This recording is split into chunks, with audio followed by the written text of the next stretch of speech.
سکندر جانتا تھا کہ اس کے لوگ دیوتاؤں کو مانتے ہیں۔ ان کا عقیدہ ہے کہ پہلے زمین ایک پیالے کی طرح آسمان سے نیچے گہرے اندھیروں میں معلق تھی۔ یہ زندگی اور روشنی کی لہروں سے یکسر محروم تھی۔ صرف وقت تھا جو ہلکی رفتار سے گزر رہا تھا۔ ایک مدت کے بعد زمین کے چہرے پر روشنی کی اولین کرن نمودار ہوئی۔ روشنی کا اختیار زیوس دیوتا کے پاس تھا، جسے ایک مقدس باپ کا درجہ حاصل تھا۔ سورج بھی مغرب کی طرف سے اپنا رتھ نکالتا اور روشنی بکھیرتا چلا جاتا۔ پروتھیوس کو انسانوں کی حالت زار پر ترس آیا۔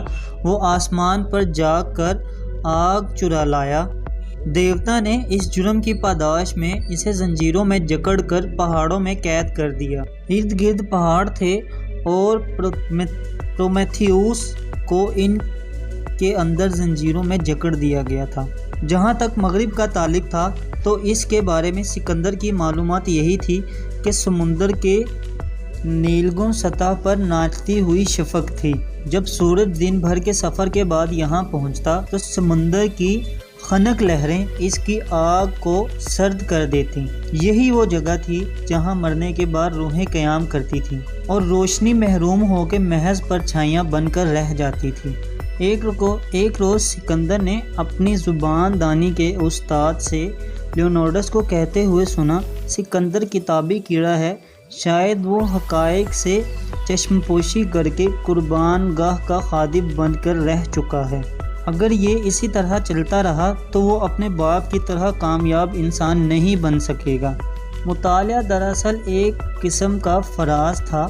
مطالعے کے دوران اسے دوسروں کی دخل اندازی کا کوئی خدشہ نہیں ہوتا تھا۔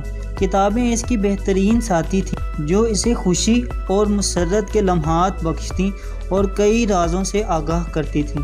وہ کتابوں کے ساتھ اڑان بھر کر وسیع سمندروں کے درمیان میں ابھرے ہوئے جزیروں میں پہنچ جاتا۔ کیا میرے والد کا بھی کوئی دوست ہے؟ سکندر کے منہ سے یہ سوال سن کر لیونارڈس پہلے تو حیران رہ گیا، پھر سنبھل کر بولا، تمہارے والد شہنشاہ ہیں، لیکن یہ سوچ کر کہ یہ جواب ناکافی ہے اور سکندر دراصل شہنشاہ فیلکوس کی محفلوں میں آنے والے ایسے ساتھیوں کے علاوہ ایسے افراد کے بارے میں جاننا چاہتا تھا جو اس کے والد کے مخلص دوستوں میں شمار ہوتے تھے۔ لیونارڈس نے تھوڑے سے توقف کے بعد محتاط انداز میں کہا، تمہارے والد کے دوستوں میں پارمینیو اور اینتھنیز ہیں۔ لیونارڈس نے سکندر کو ایک مشیر اور 2 جرنیلوں کے نام بتائے۔ اچھا تو بھلا میرا دوست کون ہے؟ ذرا 3 نام لو۔ لیونارڈس نے اس سوال پر تھوڑا سا غور کیا اور بولا، بٹولمے، نیاکس اور ہرپلب تمہارے دوست ہیں۔ میں مزید 12 نام بھی بتا سکتا ہوں۔ سکندر گہری سوچ میں ڈوب گیا۔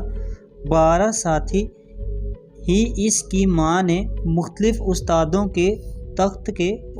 کے تحت اس کے ساتھ شامل کیے تھے۔ یہ سب سکندر کے ہم عمر تھے۔ پٹولمی سکندر سے صرف 1 سال بڑا تھا اور پڑھائی میں خاصا تیز تھا۔ پٹولمی کو لطیفہ گوئی میں بھی مہارت حاصل تھی۔ پٹولمی کی ماں ایک آزاد خیال اور فیشن پرست خاتون تھی۔ وہ اپنے بال رنگتی تھی۔ آرسی نوئی نے کبھی فلپ کے ساتھ اپنے جنسی تعلقات کا ذکر نہیں کیا تھا، لیکن اسی بنا پر وہ خود کو سکندر سے کمتر نہیں سمجھتا تھا۔ بلتیوس کو سکندر سے نچلے درجے پر رکھا گیا تھا۔ اس کا سبب یہ تھا کہ اس کی ماں کو فیلکس کی بیوی نہیں سمجھا گیا تھا۔ سکندر کا دوسرا ساتھی مقدونیہ سے دور جزیرہ گریٹ میں پیدا ہوا۔ بحری جہازوں پر کئی جزائر کا سفر کیا۔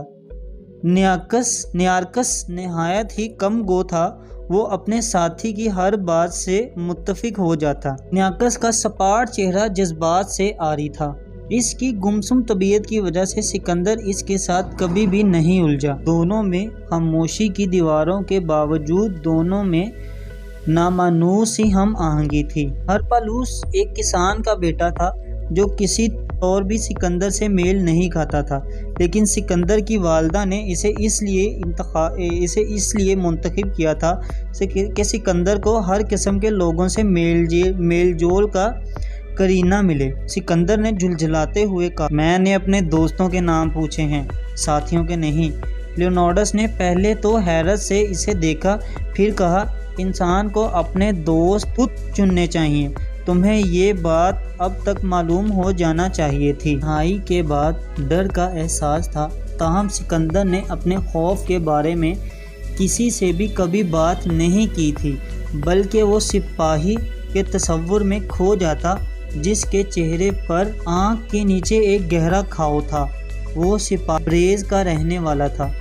فیلوکس شاہ نے ابتدائی عمر کے چند